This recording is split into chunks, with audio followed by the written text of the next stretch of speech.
Welcome, fellow life traveler.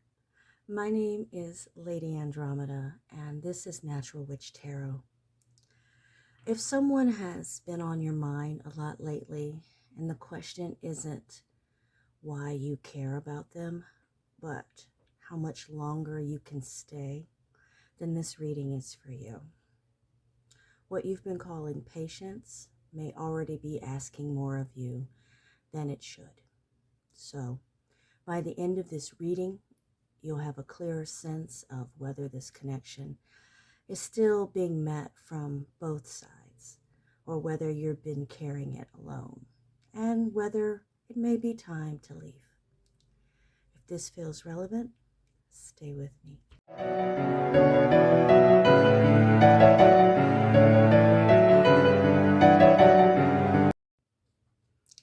As a reminder, this is a collective reading, so take what feels true for you and just leave the rest. Let's begin. So I asked Spirit, what is happening when tension is showing up in this relationship? And where is that tension when it shows up in this relationship? And the first card that I pulled is the Three of Wands. I'll let you see that real close here. All right, this tension here isn't about uncertainty. It's about the duration of the tension that is the issue. This card is appearing because you've already reached outward emotionally, and you're now standing in the same place, watching for a response, really, is what I get from this, that hasn't arrived yet. And that's an issue. The Three of Wands, it shows waiting that comes after effort. I'm not sensing that you paused out of fear or out of indecision. I feel like with this Three of Wands, you've waited because you believe something could grow. And I also feel with this, as a collective, you're still open. You still care about this relationship, about this connection. But you're no longer reaching out for it blindly. Okay, that's what I get with this right in here.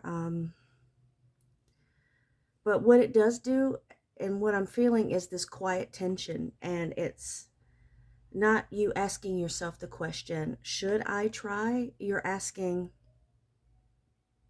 really, how long can I stand here without something changing in this situation? And that's an internal question you're asking yourself. And this isn't impatience so much on your part as it is about actually feeling self-aware about what's going on in this connection. I next asked Spirit the question, what is it that you're protecting when you hesitate? And that was an important one, and it pulled a major arcana card, the Star. And as you can see, it's in the reversal. And when the Star is in the reversal for a reading like this, what you're protecting isn't love itself. It's the part of you that still believes in the connection that you're protecting. This card is not suggesting that hope is lost. Oddly enough, but believe it or not, it's not giving that energy.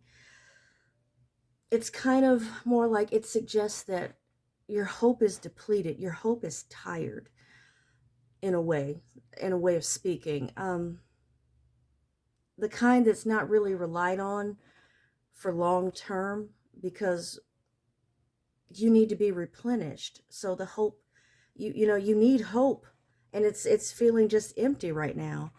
For some of you, I'm guessing it's like you've become, even while present, you feel like you're not getting what you need. They're falling short constantly.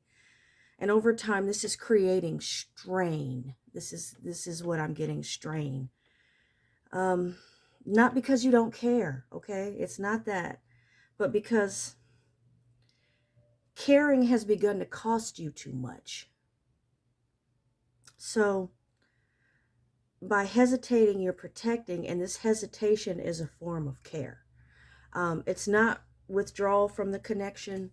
It's about using better judgment, more discernment. You're definitely not afraid to hope that this relationship works out. You're just tired of hoping alone, is what I get with this card very strongly. I next asked Spirit, what is it that you are avoiding facing in this situation? What is it about this situation that's causing you to avoid facing something important? I pulled the Six of Wands.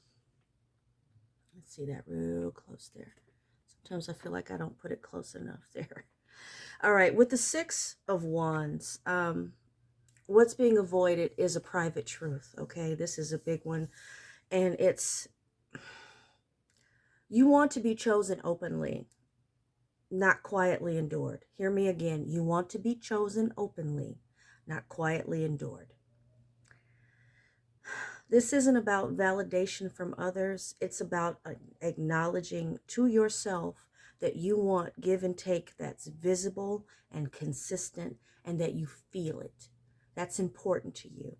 And that's what you're avoiding with this Six of Wands. By naming this desire, it makes it real.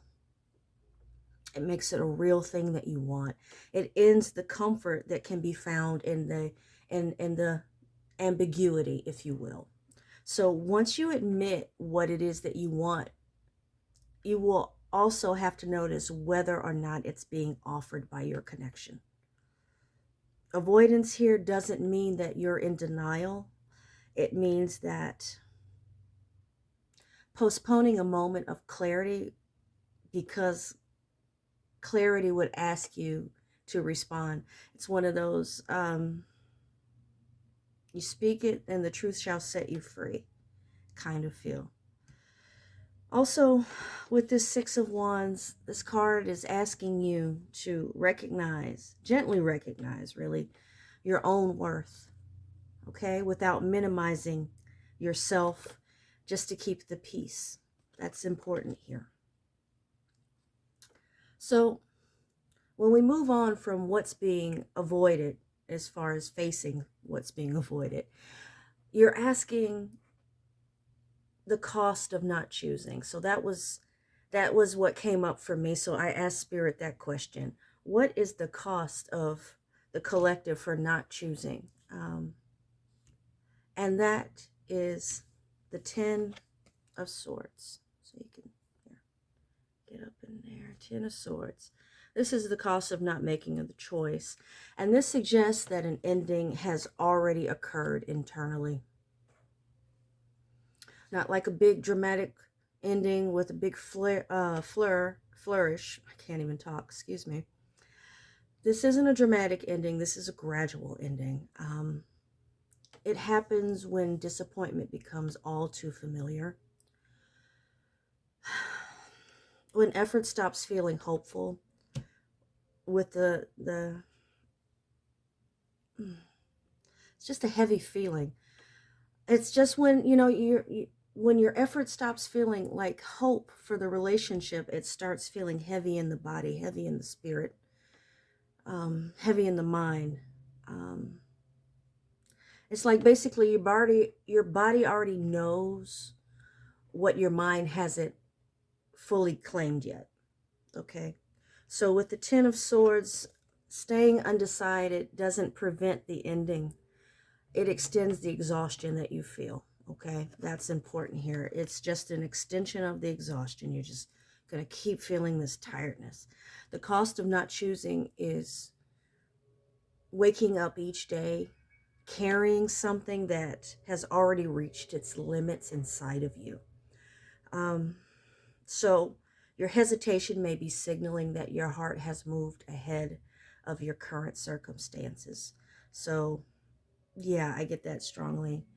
And the final card that I pulled for this reading is I asked Spirit for guidance specifically for moving forward. And for that card, I pulled the Three of Coins. Let you see that real good here. The Three of Coins, this brings us back full focus to what's most important in a relationship, and that is mutual building. Mutual building. Love that lasts is collaborative. It is two people working together. It's responsive. It grows through shared efforts, not just silent endurance. Hear me again. Mutual effort grows through shared effort, not silent endurance. That nothing grows that way. Spirit is giving guidance that's asking you not to confront, not to fix everything at once with this connection. It's asking you to stop overcompensating. If what you're giving is not being met, it's saying you gotta stop over giving. Another thing from this Three of Coins I'm getting is that you need to pay attention to the responses when you speak honestly about how you feel in this connection. Basically, it wants you to notice not only, how people respond, your connection responds to you, but also observe where their efforts flow. Is it going both ways? You need to notice if the follow through is happening without them needing to be reminded. This is basically, as a collective, you're asking for clarity. You need clarity. And it may mean stepping back in this connection to see what remains without your constant presence, without your constant efforts to make things work. And basically, that's what Spirit wants you to know. You don't have to give so much of yourself to get what you need. So the next step for you doesn't have to be dramatic, a dramatic exit, a taking leave. It's just that you have to be completely truthful with yourself about what it is that you truly need from this connection. And if it's not giving, it's time to go. So, if this reading has resonated, and you're welcome to share in the comments. You could simply write, "This helped," or "I felt that." If you'd like to support the channel, liking the video, subscribing, it really helps people find these quiet, reflective readings that reach people who need them. And actually, if you're looking for something a bit more personal, I offer private tarot readings in written or audio MP3 format. And you can reach out to me at tarotbyandromeda@gmail.com if you would like to have that connection with me there. Otherwise, I would like to thank you for spending this time with me. And until next time, be blessed and take good care of yourself.